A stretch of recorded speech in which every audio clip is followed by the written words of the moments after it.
Hello, everyone. Thank you, Manuel. So I'm going back a little bit to Ruiz Oliveira presentation because he already spoken a little bit about TBL, but I'm going to focus my presentation specifically on TBL.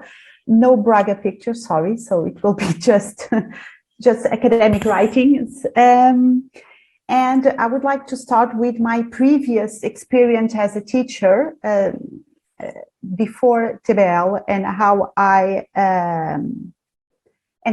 felt my problem with large classes. The thing that we had a lot of background noises when we were talking, and students were having their own conversations, and also because we had to give long lectures of more than 2 hours, and it was really, sometimes I felt I was being really boring to students. And also because you have all this technology pervasiveness, and they were all using their mobile phones when we were talking. We thought that they were a little bit distracted. So I wanted to promote more engagement with students and a more satisfactory experience for myself. And I attended a seminar promoted by IDEA on TBL, and so I started using it on the following semester. I also had to adapt to this methodology, so it was not immediate. My experience was not immediately successful, but I insisted in using TBL in my classes. And I would like just to give you a little bit more of context about what is TBL. So it's a methodology that is based on the work of small groups of students, and it can be used in face-to-face classes, which I had done, and also on online learning. So we also adapted TBL in our community of practice. We adapted TBLs to online learning. Students are given texts and videos to prepare themselves for the lesson. So it's a flipped classroom approach. And then when they come to class, we had an individual readiness assessment, a test that they had to answer. Then they had to answer the same test in small groups, and they had to discuss the answers. And then we had a final discussion to clarify the remaining issue. And normally I would give them then a question of higher complexity where they can apply the knowledge that they had developed during their assessment. What are the TBL is really well, it's really well appreciated either by students and by teachers. We have there are already a lot of literature on TBL, and it shows that students show deeper understanding, they have a better performance, and also teachers are reported more satisfaction with their job, their role. What are the main factors that we can identify here on TBL? Firstly, that students have to be individually responsible for their work, so they have to prepare their lessons. And we do that providing them firstly with an individual readiness assessment. So they have to be confronted with their understanding of the context, firstly, to see whether they have or not mastered all the materials that they had to read before class.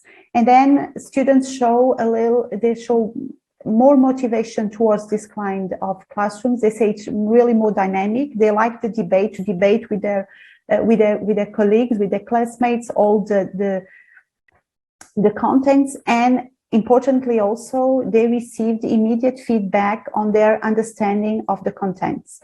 So they can see if they had understand correctly the contents, firstly with the IRA, then with the colleagues, and finally with the teacher. So it's a feedback in progress, and they really appreciate the fact that they can understand, they can see if they really understood what we were talking about.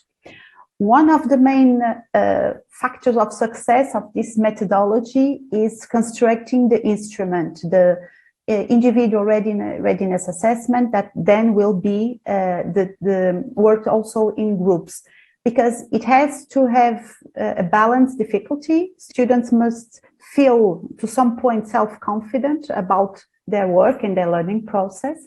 It has to be a focused and relevant instrument concerning the student's experience and also the content. And then we can mix some kind of closed answers, some open, so students can be challenged with different approaches to the contents. When they go to the work group, it's interesting to see how the students co-responsible, I don't know how to say that in English, I'm sorry, but they make their colleagues co-responsible for the learning process and for the debate. And so they can, they themselves make their colleagues want to read more and want to debate more. Also, it's important to have groups, diverse groups, where we can find a diversity of contributions between students. So it's important that we have 5, 6, 8 students in each group as to contribute to an amount of discussion, and then the responses must be reached by consensus. It's not majority. They don't vote on the right answer. They have to debate it until all of them are convinced about the answers that they are giving.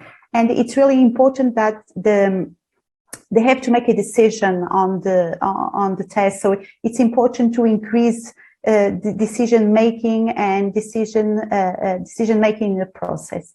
What I understood was very important, and I didn't understand how important this was at the beginning. It was a work in progress for myself also, is that they have to understand what this methodology is about, what is its benefits. So I explained it them in the beginning why I was using it, what the literature said about the benefits of the methodology. And then even when they were working, I would explain some specific aspects, such as why it was important to make errors and why errors weren't failures. They were opportunities for learning.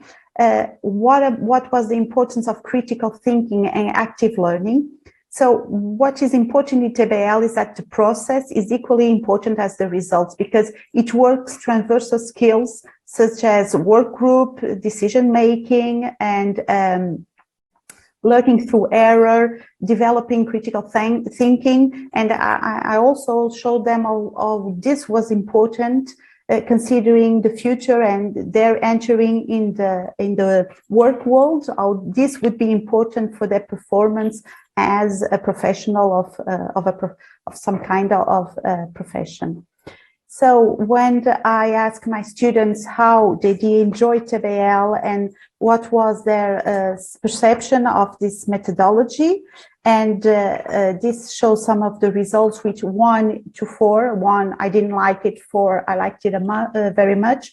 We see that the majority of students really liked the methodology, and they really understand how errors were important, and also that it allowed for critical thinking. We have here almost 80% of the students saying that it allowed for their critical thinking, that the group work was important for their learning process, the discussion that they had in the work group.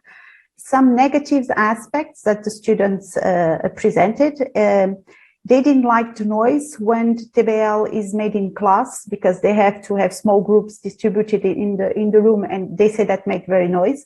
One of the ways I found to overcome this difficulty was to let them leave the room during the discussion, and so they could go to the campus wherever they wanted to have the discussion. And I would set it an hour for them to come back, and they always come back at that time to the final discussion.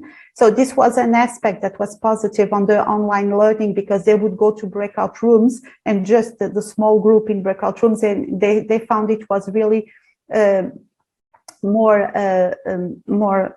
discussion friendly, because they could discuss without having background noise, and that was important for them. Some of the students also said they would still prefer a passive learning, so they would prefer teacher to do the lecture, and they wouldn't like they didn't like very much having to study for themselves. And yes, and sometimes they would say it could be a little bit confused because of all the discussion in the group. And so what I worked also was on the final discussion. I would tend to enlarge the final discussion as to cover all the aspects that they were confused during the discussion into groups.